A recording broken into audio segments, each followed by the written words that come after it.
অপরাধ ট্রাইব্যুনাল 2-এ আছেন সহকর্মী রাব্বি হোসেন। সরাসরি চলে যাচ্ছি সেখানে। রাব্বি, আইন উপদেষ্টা গণমাধ্যম কর্মীদের আর কি জানিয়েছেন, বিস্তারিত জানাবেন আমাদেরকে। শাহাব, আইন উপদেষ্টার কথা বলার আগে একটি গুরুত্বপূর্ণ তথ্য দিয়ে রাখি যে আমরা কিছুক্ষণ আগে জানতে পেরেছি আন্তর্জাতিক অপরাধ ট্রাইব্যুনালে আজকে প্রথমবারের মতো সাক্ষ্য দেবেন সাবেক পুলিশ প্রধান চৌধুরী আব্দুল আল মামুন। তিনি শেখ হাসিনার বিরুদ্ধে সাক্ষ্য দিবেন। তিনি মূলত জুলাই আগস্টের গণহত্যার মামলার প্রধান রাজসাক্ষী। এর আগে নানা জল্পনা কল্পনা ছিল তিনি কবে সাক্ষ্য দিবেন, তিনি কেন সাক্ষী এই রাজসাক্ষী হয়েছেন, এই বিষয় নিয়ে নানা প্রশ্ন ছিল। তবে সেই জল্পনা কল্পনা শেষে আজকে মূলত আমরা জানতে পেরেছি তিনি আজকেই সাক্ষ্য দিবেন শেখ হাসিনার বিরুদ্ধে যে জুলাই আগস্টের গণহত্যার সময় কি হয়েছিল, কি ঘটেছিল।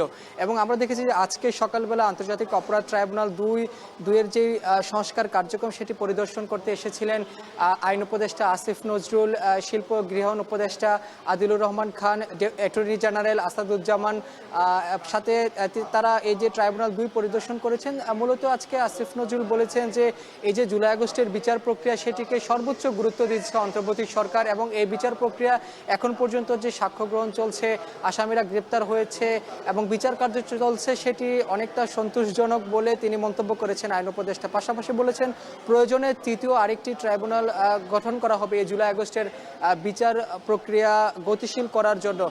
এই কথাগুলো তিনি বলেছেন। পাশাপাশি বলেছেন যেহেতু এই যে জুলাই আগস্টের বিচার প্রক্রিয়া নিয়ে সকলের একটা আশা রয়েছে যে মানবতা বিরোধী অপরাধের মামলায় শেখ হাসিনা এখনও পলাতক রয়েছেন এবং যারা মূলত এই মামলার প্রধান আসামি তারাও পলাতক রয়েছেন, তাদের গ্রেপ্তার প্রক্রিয়ায় যাতে সহজ করা যায় বা কীভাবে এই বিচার প্রক্রিয়া আরও গতিশীল আনা যায় সেই বিষয়টি নিয়ে সরকার কাজ করছে, এই বিষয়টি আইন উপদেষ্টা বলেছেন। এবং আজকে মূলত তিনি বলেছেন যে এই মাসের মধ্যেই এই যে ট্রাইব্যুনালের 2-এর যে সংস্কার কার্যক্রম সেটি শেষ করে 2-এর যে মূল ভবন সেখানে বিচার কার্য পরিচালনা করা সম্ভব হবে। কারণ এখন পর্যন্ত ট্রাইব্যুনাল 2-এর যে টিনের ছাউনির নিচে বিচার কার্য চলছে জুলাই আগস্টের গণহত্যার বিচার।